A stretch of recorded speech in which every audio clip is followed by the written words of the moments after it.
despertó y también despertamos las mujeres. El patriarcado es un juez que nos juzga por nacer. Orgullosa la mujer chilena porque esto ha salido a todo el mundo y se ha imitado. Y nuestro castigo es la violencia que no ves. Hay una necesidad feroz de las mujeres de denunciar los abusos de los que hemos sido víctimas durante toda la historia, en el fondo. El femicidio. Impunidad para el asesino. Fueron más de 10.000 mujeres que al unísono nuevamente entregaron el mensaje. ¡Esta es la violación! Y la culpa no era mía ni dónde estaba ni cómo vestía. Una intervención que cruza generaciones que se unen en la visibilización de la violencia hacia nuestro género. Creo que era lo que correspondía. Es lo que hay que hacer porque uno va a estar reclamando en un rincón de su casa. Creemos en la equidad entre hombres y mujeres y estamos aquí porque hay que dar un paso más. El colectivo lo que hizo con la letra de la canción fue a muchas mujeres atreverse catárquicamente, o sea, como de verdad sacar esto que tenían guardado hace muchos años. Y eso impresiona cuando uno ve Twitter, distintas redes sociales, muy fuerte. Entonces es muy liberador desde ahí asumirse que uno no está sola, que hay una red. Yo creo que por eso también es muy bonito lo que ha pasado. Un fenómeno que cada vez se apodera más de las calles y los espacios públicos, que ya ha recorrido el mundo.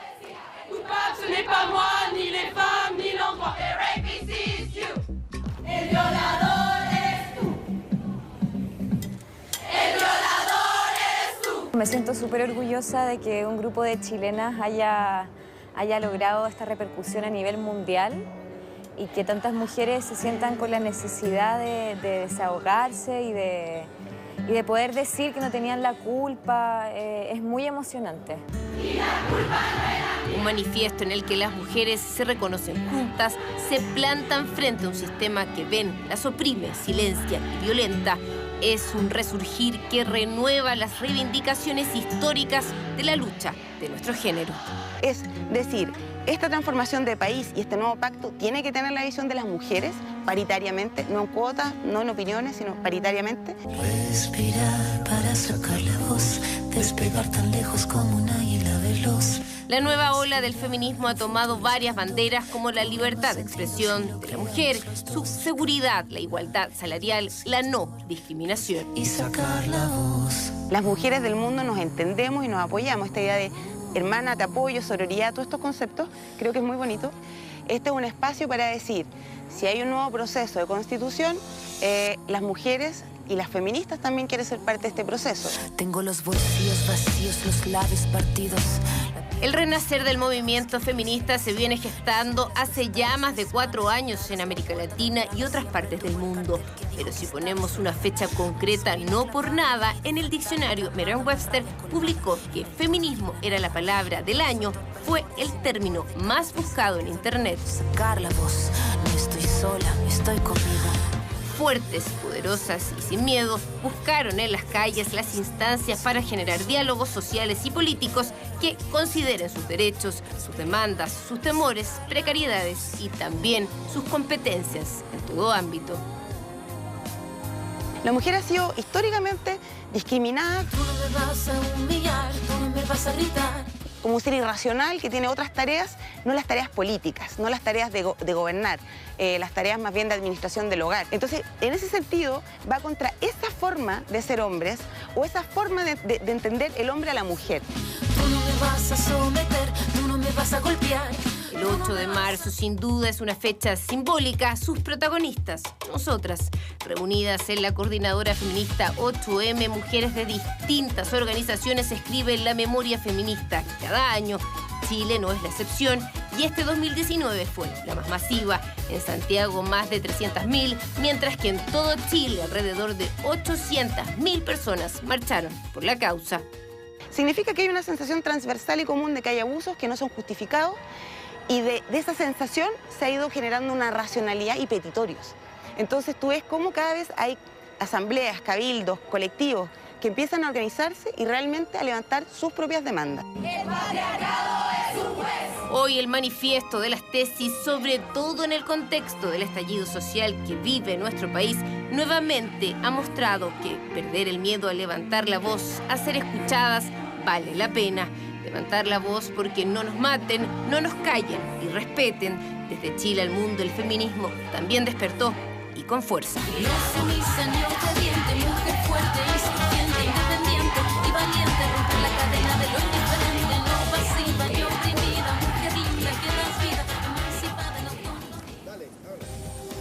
Así es, bueno, de Chile al mundo, con harto orgullo lo decimos, con harto cariño y respeto preparamos esta nota. Es un tema que las mujeres tenemos mucho que decir, pero también conversarlo con los hombres también que están en la casa, los hombres del estudio sin duda, así que está planteada ahí este gran tema de discusión, chiquillos. Muchas gracias, Caro. Oye, ¿me permiten algo antes de presentar a nuestra invitada? Yo creo que esta iniciativa merece un aplauso. Por supuesto. Y muy bonita la nota además que preparó la Caro. Genera un impacto muy emocional, porque además esto se ha replicado en el mundo, Diana.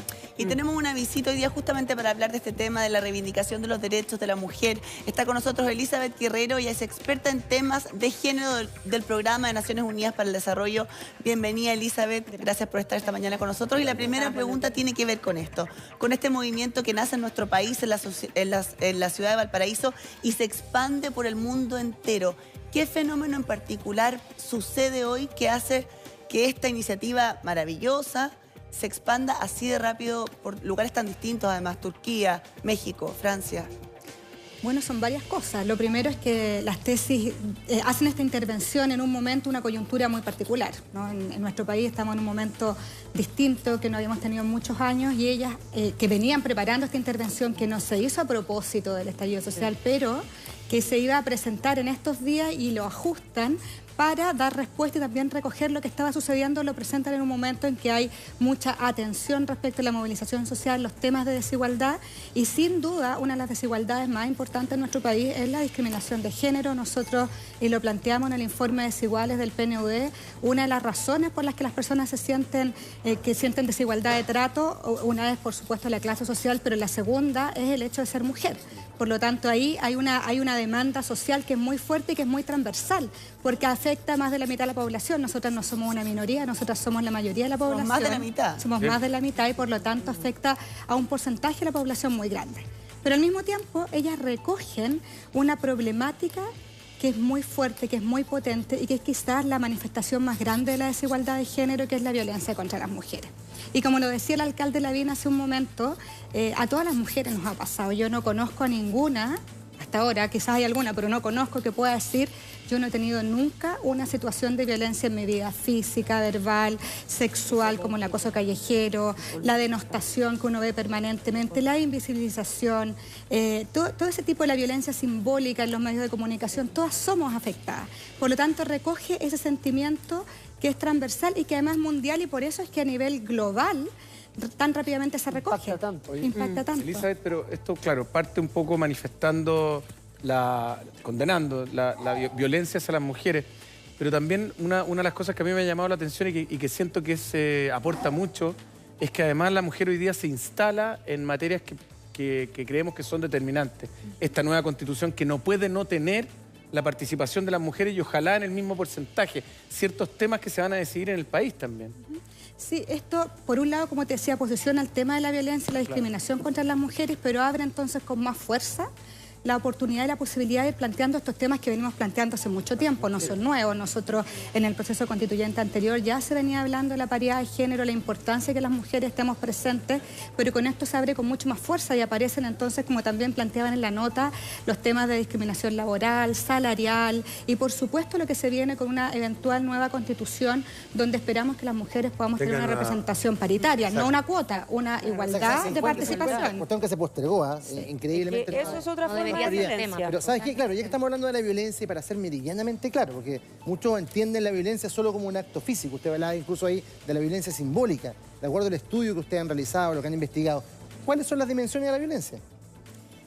Es súper amplio y eso también es lo que lo hace muy difícil de desmontar, porque esto no es solo un tema de la educación en la familia o solo de educación en la escuela, que uno pudiese decir a través de políticas educativas lo resolvemos. Aquí hay un tema societal que es muy profundo, la manera en que se construye la relación entre hombres y mujeres. Es bien cultural. Cómo se mira a las mujeres, es muy cultural. Por ejemplo, si uno piensa en violencia simbólica y tú miras los medios de comunicación, miras los chistes, miras el humor, donde tú mires la publicidad, hay elementos que ponen a las mujeres en un determinado lugar, como decía una de las entrevistadas, te la ponen en un determinado lugar. Tú estás hablando de algo que es muy clave, porque lo que tú dices no solo nos afecta en términos de violencia, sino que también nos afecta en términos de darnos cuenta. Sí. Yo hablaba hace un rato del tema generacional, yo tengo 42 años y como en mi generación esto era imposible de plantear siquiera.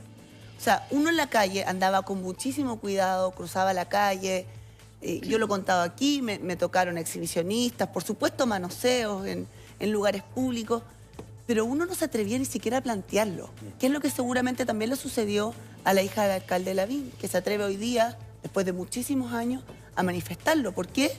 Porque ni siquiera uno en su cabeza tenía la verdadera dimensión de lo que te había sucedido. Entonces, este tema cultural no solamente nos afecta porque somos las receptoras de la violencia, sino que porque nos ha costado mucho darnos cuenta. Pero es que las mujeres se han desprendido también de la vergüenza y el miedo a declararlo, a declamarlo, ¿cierto? Como plantea Diana, era una situación muy normalizada. Por eso yo les decía, a todas nos ha pasado. Y uno no lo contaba, no porque no crea que los padres pudiesen acogerla o entenderla, necesariamente, en algunos casos sí.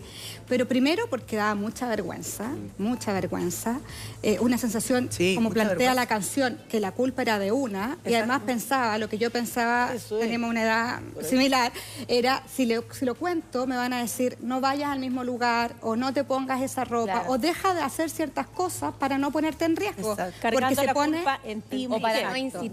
Exacto. Y porque estaba normalizado, entonces uno lo que hacía, lo guardaba en alguna parte de atrás de su cerebro. Lo y decía, bloqueaba. yo sigo con mi vida porque en realidad esto es lo que nos pasa a todos. Y uno lo bloqueaba y ¿cuántos traumas nos habrán generado? Que probablemente todavía no sabemos. Sí. En ese sentido, Elisa, a mí lo que me parece además súper interesante del movimiento, que puede haber muchas mujeres también que no adscriben precisamente a lo que se está cantando en la canción, etcétera. Pero lo que sí yo creo que es como transversal, universal, no solo en materia de países, sino especialmente en la chilena, es que tiene que ver con haberse sentido en una situación minoritaria, ¿no? Como que a mí me ha costado mucho más en términos de salario, me ha costado más llegar.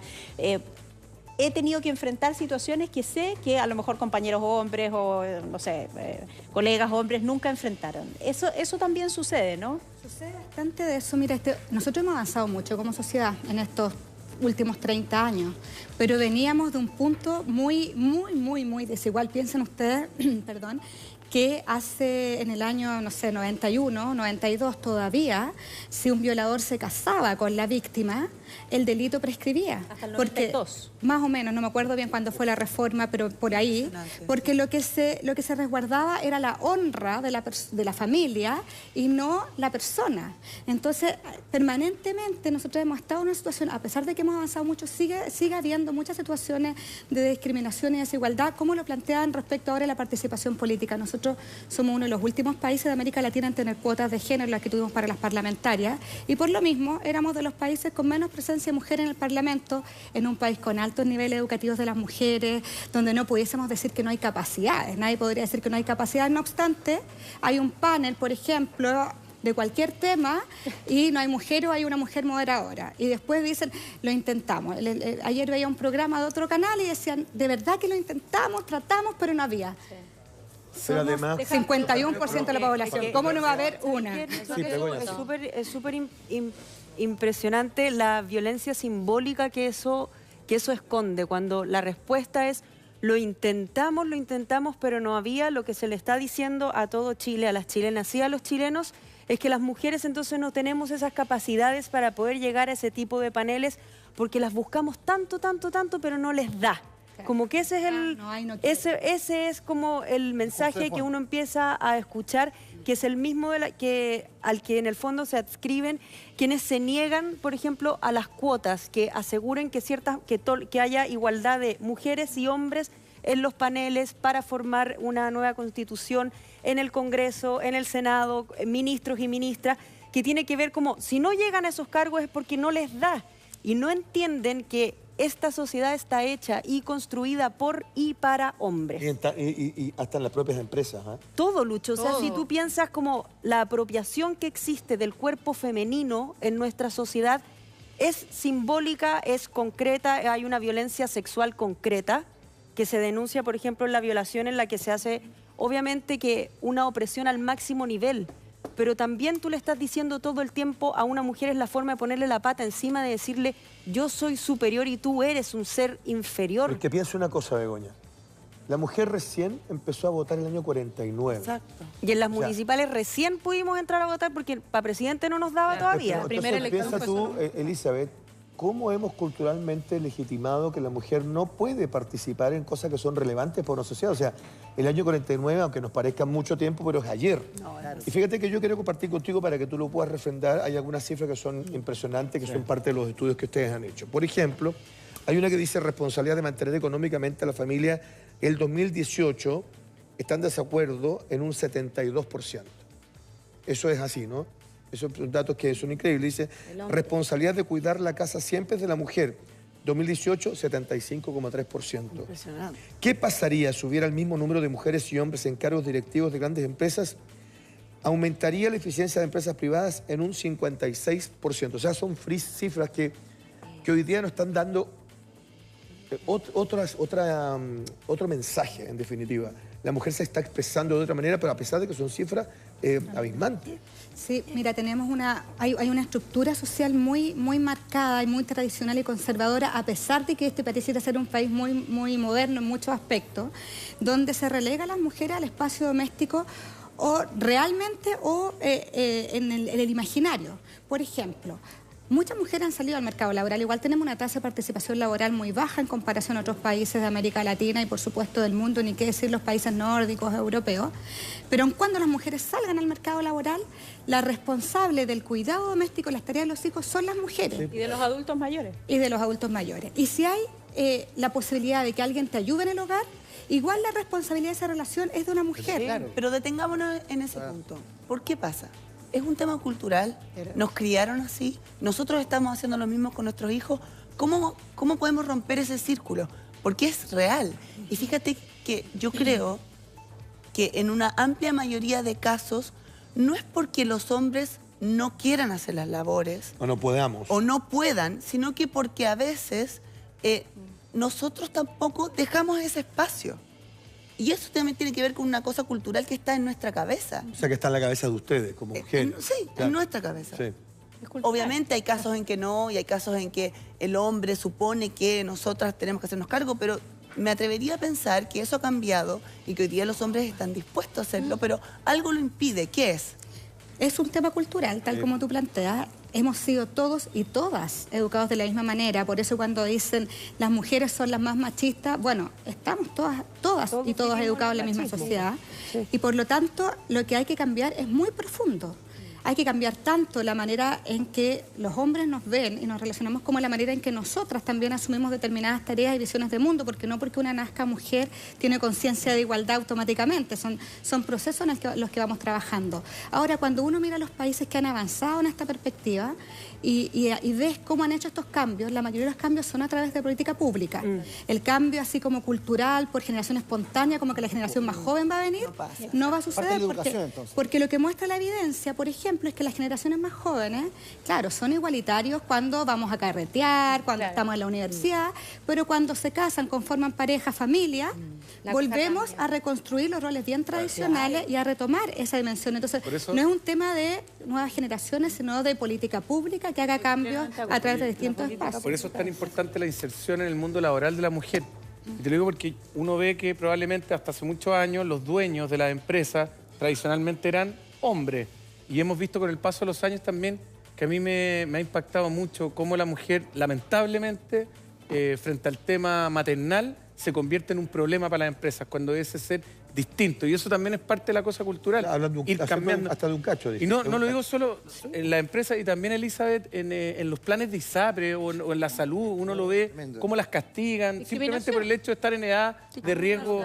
Todas esas cosas también hay que ir cambiándolas. Se atribuye todas las tareas de cuidado, lo maternal, el cuidado de hijos y de adultos mayores, como plantea Soledad, todo eso se le atribuye en general a las mujeres, y a veces lo reforzamos con las mismas leyes que hacemos. Si hacemos una ley de sala cuna que está dirigida solo a las mujeres, lo que tú estás diciendo como Estado y el mensaje que tú envías es que la responsabilidad del cuidado es de las mujeres. Entonces yo digo, si yo tengo 20 mujeres contratadas, yo tengo sala cuna, lo que yo le digo a la empresa, una opción es que usted tenga menos de 20, y no le estoy diciendo, lo que tenemos que hacer es que esta es responsabilidad de hombres y mujeres. ¿Cómo generamos mayor conciliación, mayor corresponsabilidad? Sí, es que a mí me apasiona mucho este tema. Nosotros siento que desde la base estamos a veces poniendo trabas, desde el lenguaje, peleas como niñita, actúa como hombre. De esas cosas tan básicas nos hacen finalmente como hacer que algo que nos afecta hoy día en la adultez sea tan normalizado en la niñez. Y no lo vemos en la etapa en que vamos creciendo. Quiero irme un poco, y perdón que me ponga fatal, pero a las mujeres que se nos están yendo en manos de sus grandes amores. Hasta el 3 de octubre... ya había una lista muy larga de 35 mujeres, lamentablemente, fallecidas en femicidio. ¿Cómo cortamos esa brecha y cómo nos enseñamos y les enseñamos, porque no es un tema de género el aprender a no ser violento, a las mujeres y a los hombres a cuidarnos en nuestras relaciones, a no llegar hasta ese punto? Esto no es tampoco un tema de edad. Niñas de 17 años versus víctimas de 54 años o más. Desde tu punto, ¿cómo podemos también frenar esa lista? Mira, nosotros en el PNUD estamos trabajando con la Fiscalía Centro Norte en un programa de acompañamiento a mujeres que denuncian por violencia, para que no abandonen las causas. A las mujeres les cuesta mucho denunciar, y una vez que denuncian muchas abandonan, pero eso es cuando ya denuncian y cuando la situación está. Pero sí, lo que nosotros vemos es que ha habido muy pocas estrategias de prevención, y no estamos hablando de una campaña una vez al año en los medios, sino que cómo en realidad se puede desarrollar una estrategia de prevención que tiene que ver con la educación, por un lado, como planteaban hace un momento, todo lo que tiene que ver con las políticas educativas, pero también cómo trabajamos en comunidades, porque la evidencia muestra que para prevenir no basta con que tú llegues con un mensaje muy normativo, sino que tiene que haber conversaciones a nivel societal, cómo nos relacionamos, también cómo damos mensaje, y acá por eso es tan importante lo que ustedes hacen en los medios de comunicación. Yo les decía hace un rato el humor, cuando uno mira el humor más tradicional, no estas nuevas generaciones de humoristas que han salido, y miras cómo se denosta, por ejemplo, figuras como la suegra, cómo se denosta figuras femeninas permanentemente, tú vas dando un mensaje de inferioridad, de roles que son menos importantes. Entonces, la violencia es lo extremo. Llegar a asesinar a una mujer es lo más tremendo y lo más extremo. Antes de eso hay muchas otras manifestaciones de violencia. A veces uno escucha en la calle las parejas como la critican, la denostan en público. Hay una serie de cosas que van minando esa posibilidad de esa relación. Entonces, está la situación de la mujer que ya está en una situación de violencia, y hay que apoyarla, y para eso a través de los programas y lo que está, y mejorar lo que estamos haciendo. Pero la deuda importante es con una estrategia de prevención más global. Y era lo que estaba pensando. La tipificación del delito de homicidio es del 2010, de diciembre del 2010. O sea, recién ha pasado, es muy reciente, digamos, para que haya una la última década han muerto más de 500 mujeres en Chile. En la última década, más de 500 mujeres en manos de hombres. Claro, porque estaba tratando de pensar en el trabajo que uno le dé vuelta. Perdón, en manos de sus parejas. De su pareja. Y no únicamente de su expareja también. Y pero con quien tuviste un vínculo sentimental. Y creo, me gustaría como... También porque si uno analiza la letra de la canción que hacen las tesis, que ella se basa mucho en los estudios de la antropóloga Rita Segato, que es una argentina, que es una antropóloga que es súper interesante, que creo que todas las mujeres y sobre todo los hombres deberíamos leer y empezar a entender. Cuando habla del Estado opresor, que de repente a uno le suenan cosas tan grandes, o gente a mí me escribía por redes sociales, hombres sobre todo, no entiendo por qué se paran frente a una comisaría a hacerlo, o por qué frente a un tribunal de justicia, por qué frente a la PDI. Bueno, porque todo eso son entidades del Estado que de a poco te van minando y te van diciendo que eres ciudadana de segunda clase. Y creo que es... Ustedes no sé si se acuerdan de una sentencia que entregó el Tribunal de Ovalle en 2016, en que los jueces dijeron que la motivación que había llevado a que un señor intentara, porque fue un femicidio frustrado, había sido motivado por los celos cuando se enteró de la infidelidad de su pareja, y que eso los celos, como que él había entrado como en un estado como de ceguera. De pérdida de razón, y eso era un atenuante. Después tuvo que una corte cambiar todo ese... Apelaron. Claro, tuvieron que apelar a una corte, pero en el fondo todo eso son mensajes que te van dando de a poco, y no es casual que de esos 3 jueces que dieron esa sentencia, 2 eran hombres y una mujer que fue la que se opuso.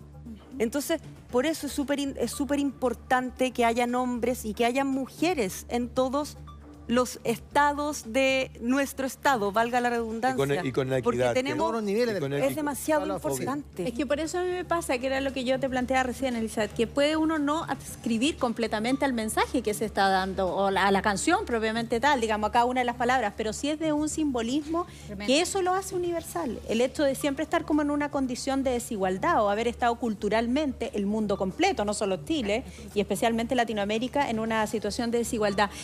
No sé si tú nos puedes explicar bien, porque hay un ejemplo que es súper concreto, la diferencia entre la desigualdad y la inequidad, ¿no? Que es una cuestión que yo creo que es muy notable, porque es en el fondo, yo creo que somos distintos. Yo por lo menos creo que hombres y mujeres somos distintos, somos complementarios. Entonces, más que a la igualdad, uno lo que trata es de revertir esa situación de inequidad, ponerse en una misma plataforma para desde allí comenzar a construir, que es como lo han hecho bien muchas naciones que tú ya comentabas, Elizabeth. Hay una diferencia ahí que es bien notable. Hay una diferencia o entre desigualdad y inequidad o entre igualdad y equidad. Equidad, exacto.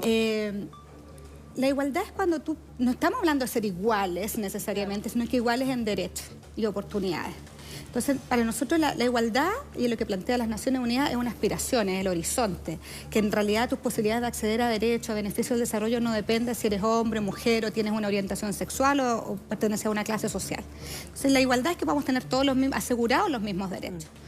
La equidad implica reconocer que tenemos puntos de partida distintos. Eso. Que ser mujer, pobre, quizás de una comuna muy alejada, te genera distintas posibilidades a las que puede tener tanto una mujer con otros recursos como un hombre en otra situación. Y al reconocer que todos partimos de puntos distintos, lo que hacemos entonces es asegurar y ver qué mecanismos necesitamos para corregir para cada uno, y que todos entonces podamos ser iguales en derechos. Entonces, la lógica de la equidad es poder pensar en cuál es la estrategia y poder mirar a las personas en su individualidad, complejidad, y también cómo se cruzan todas las discriminaciones, porque claro, las mujeres que estamos acá igual estamos en una situación de privilegio a propósito de lo que estamos hablando, que podemos tener situaciones distintas, o nos puede afectar de manera distinta a lo que pudiese afectar a una mujer con menos recursos, y eso también hay que reconocer cómo entre los grupos hay diferencias. El mundo rural está muy alejado, hay muchas, además es un mundo, por lo menos por los estudios que nosotros tenemos, más conservador también en términos de imaginarios de género. Si ya lo es en el mundo urbano, en el mundo rural es aún más. Ayer miraba algún programa, yo de harta televisión, algún programa de estos del país que andan por todo el país, y mostraban a una mujer, no decía la edad, pero debe ser muy joven, que había tenido a su hija a los 16, se había casado a los 14, ya debe tener unos 30, no debería tener más que eso por cómo se veía.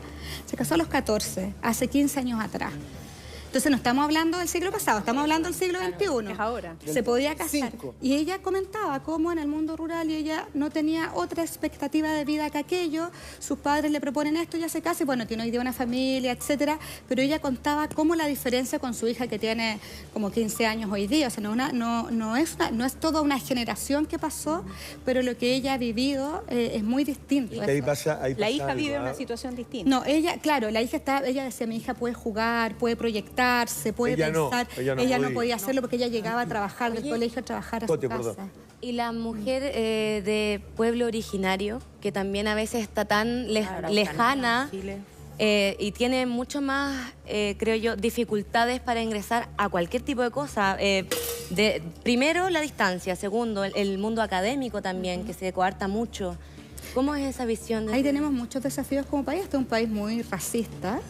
y eso uno lo ve en los comentarios, en cómo se conforma, y en general las personas, no solo las mujeres, las personas que pertenecen a los pueblos originarios tienen menos oportunidades de acceder a empleos de calidad, bueno, viven, no todos, pero muchos en zonas donde hay menos oportunidades. Luego está esta discriminación racial muy fuerte y, por ejemplo, en términos de representación también hay una discusión hoy día de cómo vamos a asegurar que ellos puedan tener efectiva representación en los mecanismos que se vayan estableciendo. Entonces sí reconocemos ahí que también al vincular esas distintas identidades la situación de desigualdad se acrecienta. Sí, no solo cortito, antes de darle el paso a la Diana que tiene que presentar algo muy importante, me gustaría mencionar algo que a mí, yo he sido testigo, y es que muchas mujeres también en el mundo laboral son víctimas de acoso.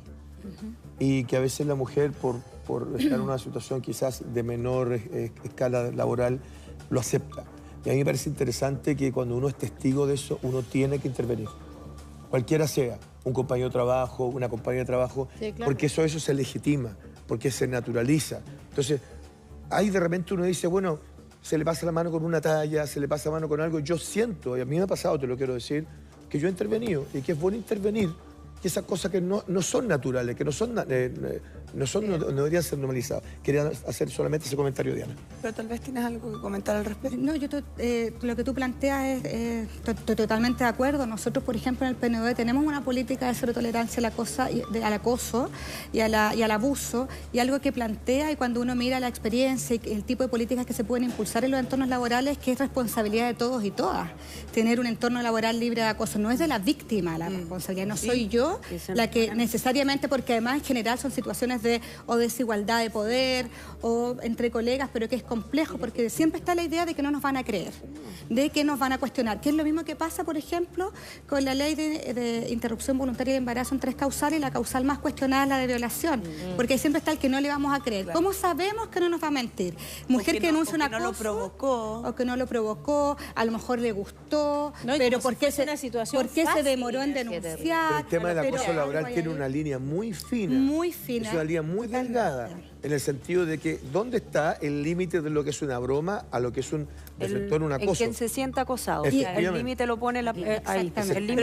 Y eso es lo que lo hace muy difícil, porque por un lado, tal como plantea Begoña, es cómo me siento yo, no la intención del otro. Efectivamente, a lo mejor el otro no tenía la intención, pero yo me siento acosada. Exacto. Y luego, como es muy difícil y es muy difusa, es muy difícil irle a decir al otro, no, es que me miró lascivamente. ¿Cómo le explico a alguien la mirada lasciva? Yo la siento, y cualquier persona sabe lo que es. ¿Cómo la explico? ¿Cómo doy cuenta de que eso está pasando? Yo quiero ir a esa misma estructura mental, nuestra, propia, de la mujer.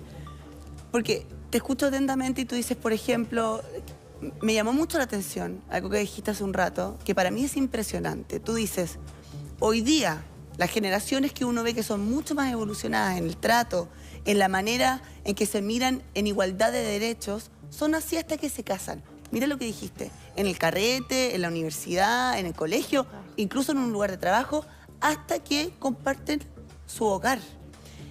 ¿Qué es lo que hay en nuestra estructura mental? Finalmente, si unimos estos datos, esto que tú nos dices, éramos iguales hasta que nos casamos.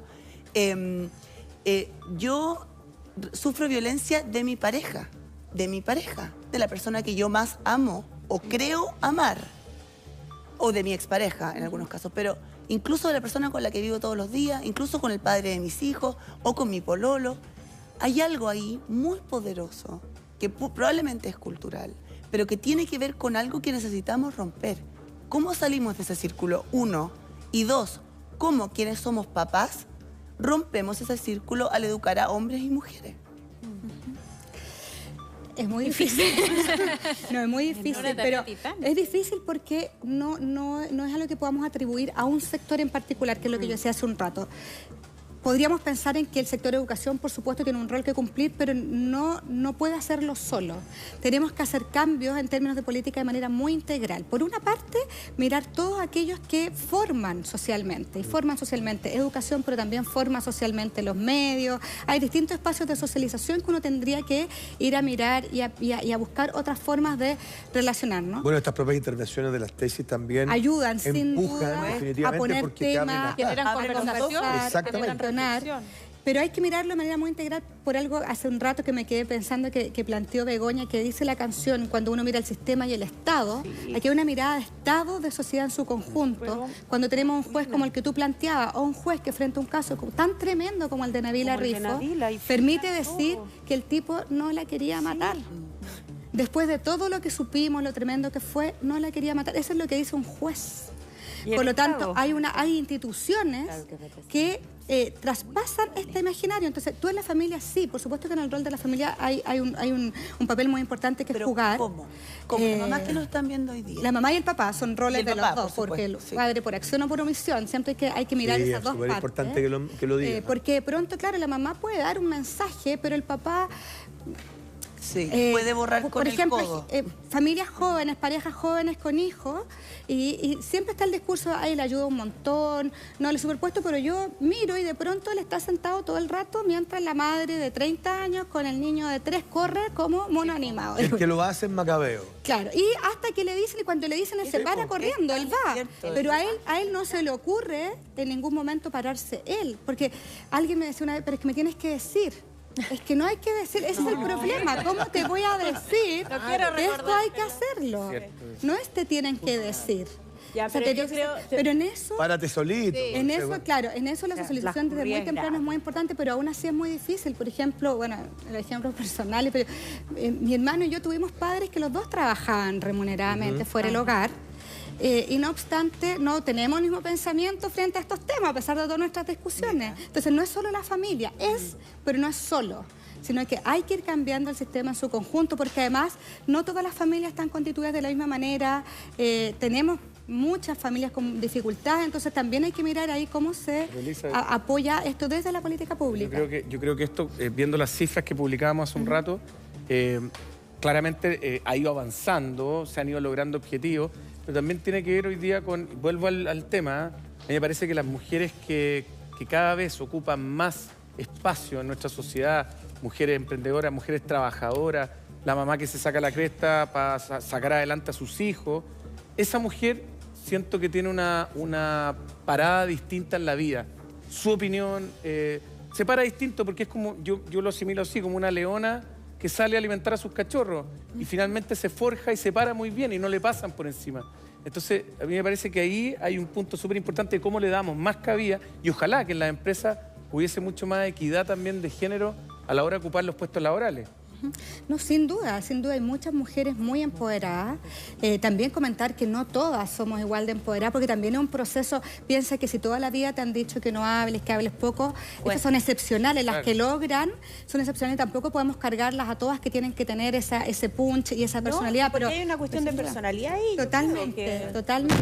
Pero respecto a lo que tú planteas del trabajo en las empresas, sin duda hay un espacio que hay que abrir, que hay que mirar. Si uno mira el porcentaje de mujeres en directorio en este país es bajísimo.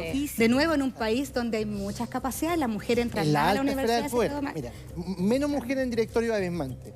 En política, en el Senado, por ejemplo, es tremenda la cantidad menor de mujeres. En ministerio, en el Poder Judicial, las que son ministras de la Corte Suprema o abogadas integrantes, muy pocas. Entonces, los tribunales, paneles de familia. que hablan de derechos femeninos formados por puros hombres. Paneles que es como que... Impresionante. Entonces, tenemos que abrir espacio en el poder, en el ámbito empresarial se están haciendo cosas y hay empresas, sobre todo las empresas grandes, internacionales, que tienen además política y de nuevo vuelvo a la cosa más corporativa y más de política y de mandato. Generalmente las empresas internacionales ya tienen este tipo de políticas porque vienen mandatadas por sus países de origen y acá se ha estado avanzando a través de programas como las certificaciones en igualdad de género o programas que impulsan a mujeres de acuerdo entre las empresas para avanzar en esta línea, pero hay todavía un camino grande, un desafío importante que...